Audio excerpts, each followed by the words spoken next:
Welcome to EP Daily. Today on the show, we check out the new game Yooka-Laylee in the rundown. Plus, Jose straps on the Oculus Rift for a look at the virtual reality platformer Lucky's Tale. And then we track down Damon Lindelof, not to interrogate him about the finale of Lost, but to talk about his new movie, Tomorrowland. Also coming up, we review the new DLC for Mario Kart 8, head to Pixar for a look back at The Incredibles, and much more today on EP Daily. Brought to you by EB Games. I'm your host, Victor Lucas, bringing you the latest in everything cool every single day. And I don't need a friendly bird or a bat on my back to get things done. All I need is the rundown. Retro 2D platforming games are pretty popular these days, but now it's time for a little 3D platforming nostalgia. Take a look at the new game Yooka-Laylee. It's a 3D platformer being developed by some of the same people behind the classic games Donkey Kong Country and Banjo-Kazooie. Like Banjo-Kazooie, players will control two cute characters at the same time, Yooka the green chameleon and Laylee the purple bat, and both of them have unique exploration and combat abilities. Developer Playtonic Games is currently raising funds for Yooka-Laylee on Kickstarter, but there's no word yet on when to expect the final game.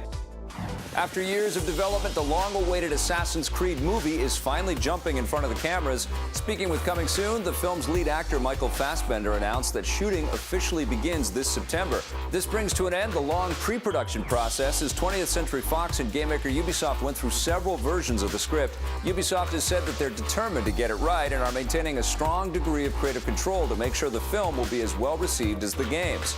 Along with Michael Fassbender in the lead, the cast also includes Oscar winner Marion Cotillard, so don't expect just another crappy video game adaptation. Hopefully that's not a leap of faith on our part. Assassin's Creed will slice up the silver screen in late 2016. Make a great fit.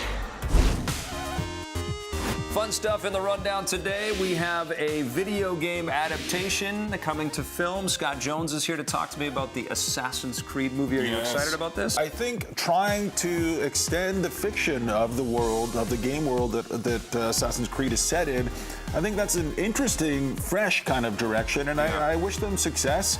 I'm skeptical, though. I haven't seen a lot of successful video game movies. Yeah. You have a higher opinion of the Resident Evil movies than I have. Well, they've been fun. I mean, they haven't been Marvel quality. I don't think there's been a adaptation type kind of work in the video game space that sort of has reached the high point that we've seen now with the comic industry. But I do feel that that's the next area for great fiction to mine is in the video game space. Assassin's Creed, though, has incredibly convoluted plots and characters all over the place and lots of historical cameos. I don't know if anybody can breathe life into this. If anyone can make me feel hopeful about this, it's these people. So I'm interested in it. But we need a new level of video game movie, absolutely. Now, talking about Yooka-Laylee, this is ex-Rare team members coming together to kind of reinvent or bring us back into the days of 3D platforming. This was my favorite genre on the N64. I love this kind of stuff, and I loved Prince of Persia, talking about classic old 3D platforming action. Do you think that this is still something that we need in 2015, though? Well, I think all the Rare people, there were great developers at Rare who made probably some of the most important video games ever made. And they've always been kind of looking for an Act 2 or an Act 3, and they've never quite had one. Yeah. And they're still kind of looking. I don't know about this. It seems something that's, I don't know in what way it's breaking new ground. I don't know what's the new direction here. We have two characters who are working together. It's a platformer. I think we could all use more platformers at this point in time. I don't feel like there have been enough of those. There certainly have, the same way that we're overwhelmed by first-person shooters, we need some more platformers. Yeah. And I don't know, it looks fun, it's playful, it's colorful, looks like it moves quickly. So I'm hopeful, I'm optimistic, but I've also seen all the other Rare guys sort of not have successful new creative incarnations. I think what's different this time is that there will be an even greater nostalgic pull for some of this, and a lot of the people that were in love with games like the Donkey Kong Country titles that Rare put out and Banjo-Kazooie now have children of their own that they want to play games with, and I think this might hit that sweet spot. I'm excited to give it a shot, but I think with the same kind of trepidation. Of the two of us, though, who is Banjo and who is Kazooie? Well, you're clearly the giant bear, and I would be the bird that gives us wings and lifts us up. You look a little like a little bird sometimes. All right, well, we're talking about 3D platforming action. We've got a totally different kind. This is one that you wear VR goggles to play. It's called Lucky's Tale. Here's Jose.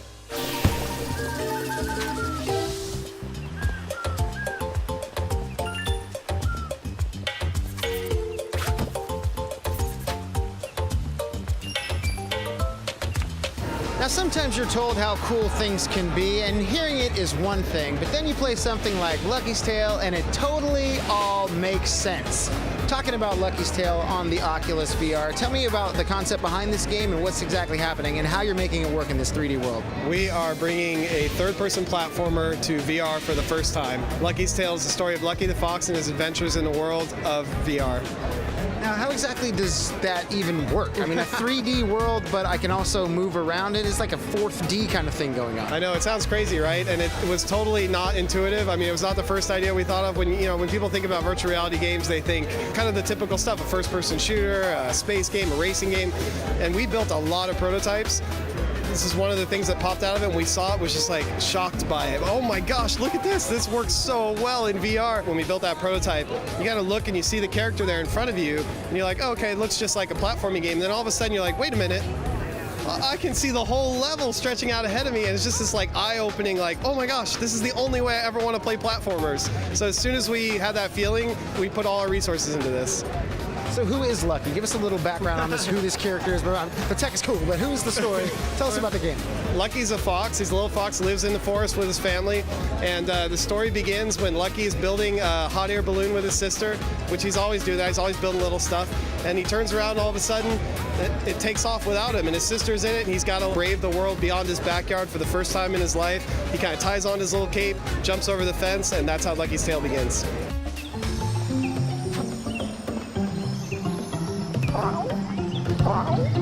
Is there anything like technologically you guys had to worry about when coming up with this idea, creating this world within that VR space? Yeah, the biggest thing that we were focused on here is comfort. And that's actually one of the things that pushed us away from some of the first-person experiences in VR, because they're cool, but some of them can be a little bit uncomfortable. And when we found this third-person idea, we just seized on it. We said, oh my gosh, this is comfortable. I can actually explore a full 3D world and look around, and I don't ever feel sick to my stomach or anything like that. It just works really well.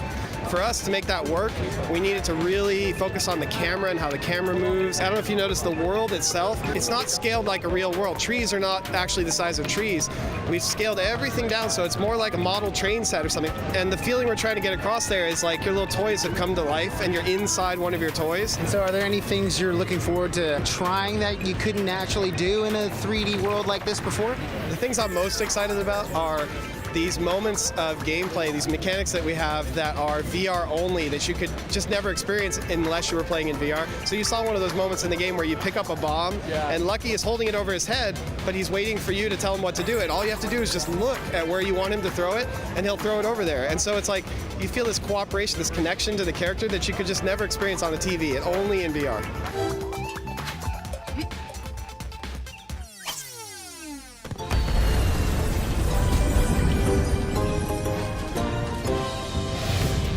You know me, I'm a little skeptical about VR, but we will see, Victor Lucas, we will see. We will see. And coming up in your very near future, we're taking you into Tomorrowland.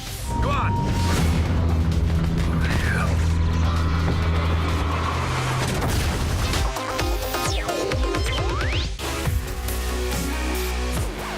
Welcome back to EP Daily. We're all still reeling from Marvel Madness Mania Avengers last week. We are. And even though we just had a big, satisfying meal, we need to make room on our plates for another very big movie, Tomorrowland. Yeah, so let's clear a spot at the table for the film's writer to find out more. What do you want? I want you to take me to the place I saw when I touched this. Why is the word Tomorrowland exciting to me? And I think it's because there was a time, not too long ago, where we were very optimistic about the future, and something changed. Like now, it's all dystopia all the time. And I love Hunger Games and The Matrix and the Terminator movies or Mad Max as much as the next person. But I do think like that idea of what if the future is actually going to be great is not being expressed anymore. And is there a way to kind of embed that optimism in a movie that didn't feel corny? And that was sort of the beginning of the whole ride, and I was able to be fortunate enough to convince Brad Bird and George Clooney to get on it with me, and it's been a dream come true. Come on.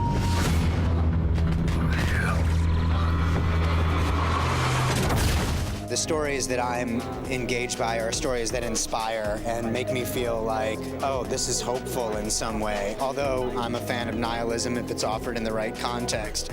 But I think that it's really about, you have 2 hours to tell a story, 2 hours and 15 minutes. You need to put your characters through the ringer so that that hope feels like it's earned. And so ultimately, that's what we try to do. And I do think that there is merit to walking out of a movie theater with a smile on your face. I saw Gone Girl and I absolutely loved it, but I was like, my wife probably wants to kill me. You know, I'm holding her hand right now, but she was nodding a lot during that movie, and I don't know how I feel about this. Why did you allow me to live?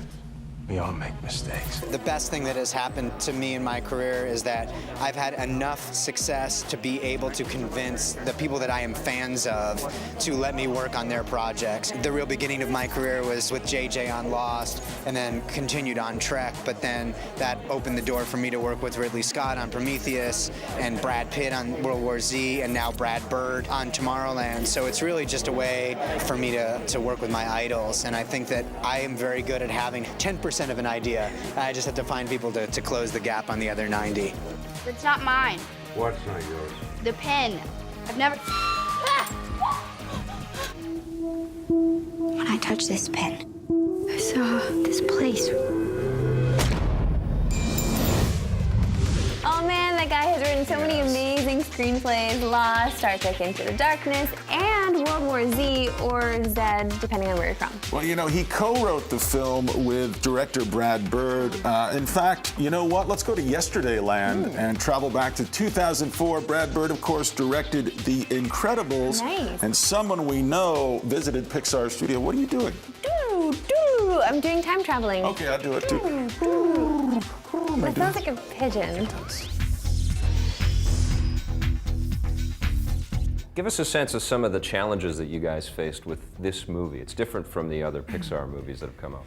The biggest challenge is just animating humans. When we're doing fish or monsters or toys, it's characters that are the audience isn't as familiar with as you are with interacting with humans on a daily basis, so you're a little more accepting to some of the differences they may have. But when you're doing humans, the challenge is really making them believable.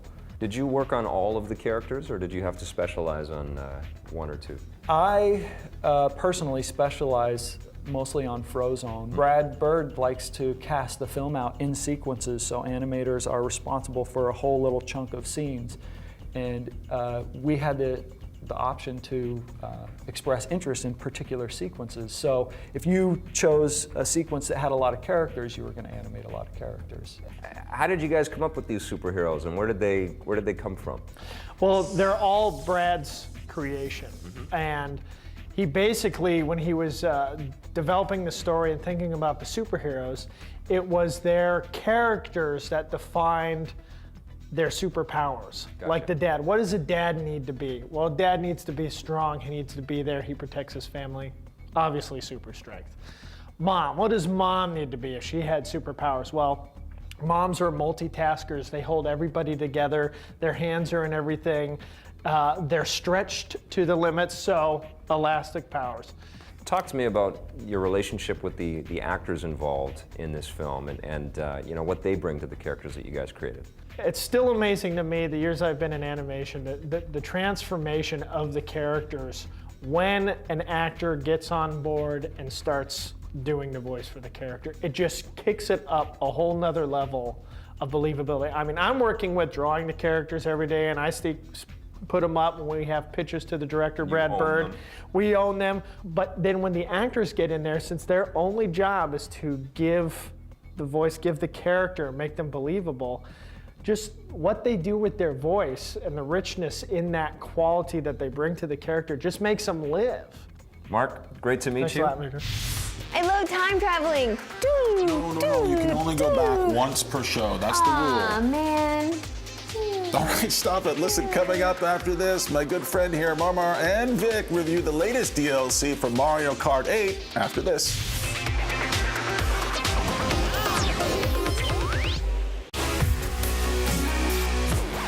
Welcome back to EP Daily. It's me, Marisa. I sound Italian because I am Italian, just like my Mario. Well, Mario has two things that I don't have. One is a mustache, and the second thing is a kart racing game. Actually, now that I think about it, I guess I have one of those things. And it's not a kart racing game.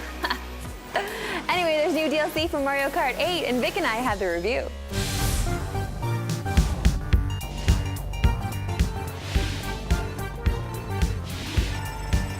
Sometimes we get review assignments on this show that just feel like we are stepping up to a candy bar, and this is like too good to be true.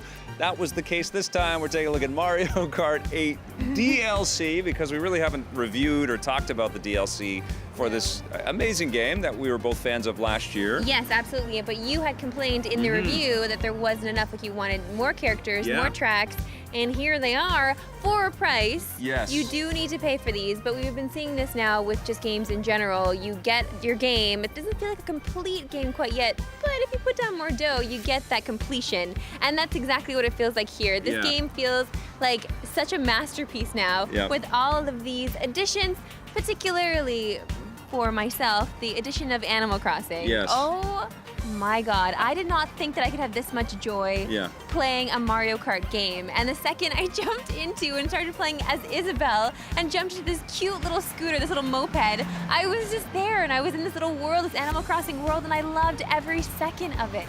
They did something really smart here too, is they had two bundles of DLC, and you could bundle them up in one price. So about $15 you get pretty much the whole ball of wax, which includes 3 characters in each pack, but there's multiple versions of the villager. And then you get 8 tracks per pack. So we're talking about, if you buy everything, another 16 different tracks that are themed. I love the F-Zero themed stuff. I love that you collect coins as you're going over the electro pads. I think that's amazing. But the standout for me was dressing up as Link and driving a Link motorcycle that's kind of horse-shaped, Epona shaped, with the shield wheels, and you collect rupees as you pass through Hyrule Castle and hear all the music. Easily the best kart racing game I've played. It's the best Mario Kart game I've played. And I think what Nintendo has done now is they've put themselves in a position where, how do you top this? And how do you not even bother trying to top it and just keep giving us more DLC packs? A tremendous amount of effort has gone into the making of it, but it all feels so effortlessly enjoyable. There's no BS, there's no blockades, there's no barriers to jumping in and having a great time. Yes, the 200cc? The 200cc is amazing, but the battle mode could be improved. It could be a little bit tighter, but the 200cc thing that everybody gets if you've got Mario Kart 8, you just got to download it and update your software. It's impossible. I feel like, well, do I even have time to drift or have to brake before I turn this corner? You need to be incredibly skilled at Mario Kart to be able to play. Well, it makes it a brand new Mario Kart game, doesn't it? You have to use the brakes. For so many people. You've never had to do that before. I still like my 100cc, okay? That's where I like to be. What's cool about playing 200cc is that 150 becomes much more manageable and much more approachable, and suddenly feel like a rock star at 150 again. You can play the mirrored version of all these courses as well now with this in 150. So and you can download the cheesy Mercedes-Benz DLC. I mean, think about this game and how much it has evolved since it came out last year.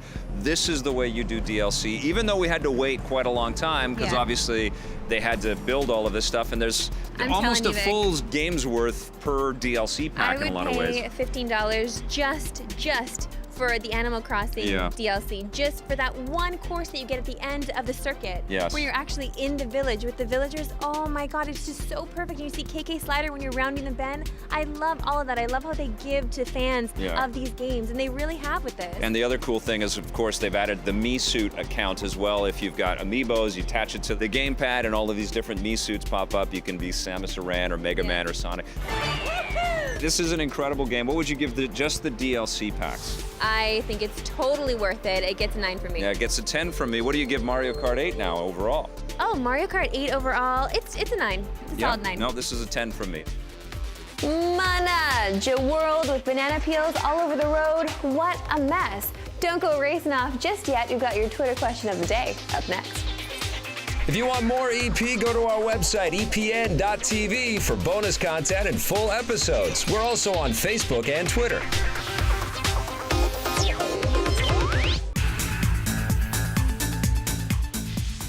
Welcome back to EP Daily. It is time now for my favorite part of every episode. It's the Twitter question of the day, and today's question comes from our old friend Jerry Wires. He is at DWizardB. If you had the chance to interview any actor or actress alive, who would it be and why? Now, Victor Lucas, you've talked to some pretty big stars. Who else is left for you to talk to at this point? I know. I feel very lucky, very fortunate. Done lots of cool things. One of the ones that stands out is talking with Billy Campbell on the 20th anniversary of The Rocketeer and doing a whole sort of commentary with him, a commentary/interview. I would love to do something like that with Harrison Ford and Raiders of the Lost Ark, but that would be my ultimate dream. But I've also had some pretty cool off-camera moments with people like Jeff Bridges and Eva Green and the cast from The Walking Dead. This job has afforded some incredible opportunities for me. I'm very grateful. I want to tell my story now. I got to talk to Victor Lucas once, and then I got to do it every day on a TV show. So my dream, complete. That's all you need. Hey, remember, you can watch our TV show, get caught up on full episodes and a whole lot more at EPN.TV. New EP stories coming your way on the next episode, including an early look at the buddy film. It's called Hot Pursuit. Thanks for watching, everybody. We'll see you tomorrow. EP would like to thank its sponsors, Nintendo, Xbox. EP's mobile coverage is brought to you by Gameloft, makers of Dragon Mania Legends, which you can play for free right now.